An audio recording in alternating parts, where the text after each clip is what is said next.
आज हम जानेंगे एक ऐसे आश्रम के बारे में जहाँ पर भगवान ने स्वयं एक बालक की तरह शिक्षा प्राप्त करी।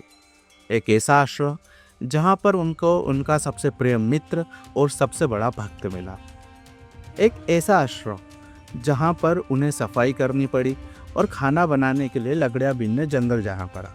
वीडियो में आगे बढ़ने से पहले अगर आपने अभी तक चैनल को सब्सक्राइब नहीं किया है तो चैनल को सब्सक्राइब करें और बेल नोटिफिकेशन ऑन करें ताकि सभी वीडियो की जानकारी आप तक सबसे पहले पहुंच सके।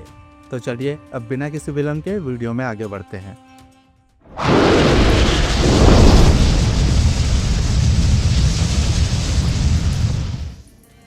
नमस्कार, मैं हूं जितेंद्र सिंह और आज हम आर्यवर्त क्रॉनिकल्स में लेकर आए हैं कहानी भगवान श्री कृष्ण की शिक्षा स्थली महर्षि सांदीपनि आश्रम की।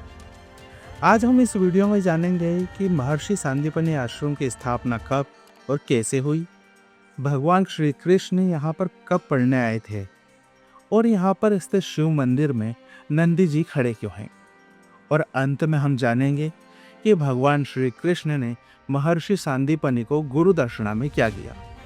सबसे पहले हम जानते हैं कि महर्षि सांदीपनि के आश्रम की स्थापना कब और कैसे हुई।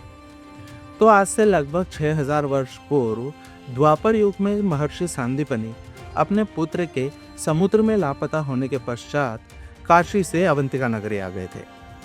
उस समय अवंतिका नगरी में सिंहस्थ चल रहा था, लेकिन चारों तरफ अकाल और सूखा पड़ा हुआ था। जब शहरवासियों को पता चला कि महर्षि सांदीपनि उज्जैन के चंदन वन में एक कुटिया बनाकर रह रहे हैं, तो वो सभी नगरवासी उनके पास पहुंचे और उनसे प्रार्थना करने लगे कि वह नगरवासियों की सहायता करे। महर्षि सांदीपनि एक कोमल हृदय के विद्वान थे, तो वह नगरवासियों की सहायता करने के लिए तैयार हो गए। उन्होंने एक बेलपत्र की पूजा करते हुए कठोर तपस्या शुरू की। ये तपस्या कई वर्षों तक चलती रही और उनकी निश्चल और कठोर तपस्या से भगवान शिव और पार्वती माता प्रसन्न हुए और उसी बेलपत्र से उनके सामने प्रकट हुए और उनसे कहा कि मांगो क्या चाहते हो। तब महर्षि ने उनसे अपने दिल की बात कहते हुए कहा कि इस नगर को सूखे और अकाल से बचाइए। तब भगवान शिव ने उनसे कहा कि जब तक इस नगरी में महाकाल मंदिर रहेगा तब तक इस नगरी में अकाल और सूखा कभी नहीं पड़ेगा। सांदीपनि आश्रम में जिस जगह पर भगवान शिव और पार्वती प्रकट हुए थे, उस जगह पर आज भी सर्वेश्वर महादेव के नाम से उन्हें पूजा जाता है। और इसी घटना के बाद यहाँ के नगरवासियों ने उनकी कुटिया के आसपास एक आश्रम और गुरुकुल की स्थापना की थी और यहाँ पर महर्षि सांदीपनि ने सभी बालकों को शिक्षा देना आरंभ किया था। अब हम जानते हैं कि भगवान श्री कृष्ण इस आश्रम में कब आए। तो देखिए, कंस का वध करने के बाद भगवान श्री कृष्ण 11 वर्ष और 7 दिन की आयु में इस आश्रम में पहुंचे थे और यहाँ पर वो कुल 64 दिन रहे थे। इन 64 दिनों में उन्होंने 4 दिन में 4 वेद, 6 दिन में 6 शास्त्र, 16 दिन में 16 कलाएं, 18 दिन में 18 पुराण और बाकी के 20 दिनों में गुरु सेवा, गुरु दक्षिणा, छंद, अलंकार, व्यंग और सभी प्रकार की कलाएं और विद्याएं सीखी थी। और यहाँ पर मंदिर में जो मूर्तियाँ मौजूद हैं उसमें महर्षि सांदीपनि की मूर्ति ही मुख्य है। उस मूर्ति के सामने भगवान श्री कृष्ण, बलराम और सुदामा हाथ में कलम और पट्टी लिए हैं। पट्टी यानी कि जिस पर लिखते हैं।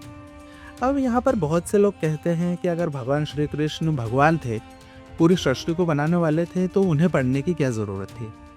तो देखिए, भगवान श्री कृष्ण लीलाधर है और यहाँ पर आकर पढ़ना भी उनकी कई लीलाओं में से एक था। इन्हीं लीलाओं में से एक लीला है यहाँ पर मौजूद गोमती कुंड की। एक बार महर्षि सांदीपनि और गुरु माता सुमुखी को गोमती नदी में स्नान करने जाना था, लेकिन माता सुमुखी को चलने में कष्ट हो रहा था। भगवान श्री कृष्ण ने जब उन्हें कष्ट में देखा तो इसी आश्रम में एक बाण चलाकर गोमती कुंड को उत्पन्न किया। मान्यताओं की माने तो इस गोमती कुंड में गोमती नदी का ही जल है। बाद में इसी कुंड के जल से पूरे आश्रम की आपूर्ति होती थी।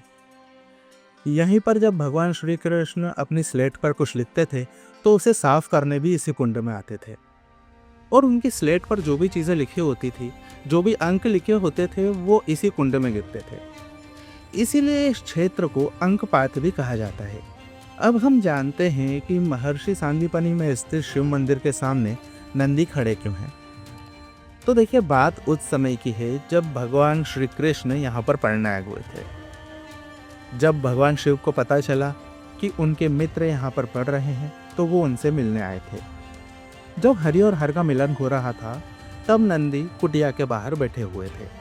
उस समय गुरु सांदीपनि वहाँ पर पधारते ही गुरु को आता हुआ देखकर नंदी जी खड़े हो गए, क्योंकि गुरु का स्थान सबसे बड़ा होता है। तो आज कुंडेश्वर महादेव के सामने जो नंदी जी खड़े हैं, वो गुरु के सम्मान में खड़े हैं। ये कुंडेश्वर महादेव 84 महादेव में 40वें नंबर पर आते हैं। अब हम जानते हैं कि भगवान श्री कृष्ण ने महर्षि सांदीपनि को गुरु दक्षिणा में क्या दिया था। मान्यताओं के अनुसार जब श्री कृष्ण ने महर्षि से कहा कि उन्हें गुरु दक्षिणा देना है, तो महर्षि ने कुछ भी लेने से मना कर दिया। लेकिन गुरु माता से प्रार्थना करने पर गुरु माता ने कहा कि उनका पुत्र पुनर्दत्त प्रभास पाटन से, जो कि गुजरात का एक क्षेत्र है, वहाँ से समुद्र में गायब हो गया था। कृपा करके उसे वापस ले आए।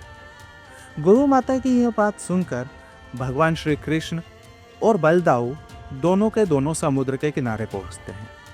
वहां समुद्र में जाकर शंखासुर नाम के एक राक्षस से युद्ध करते।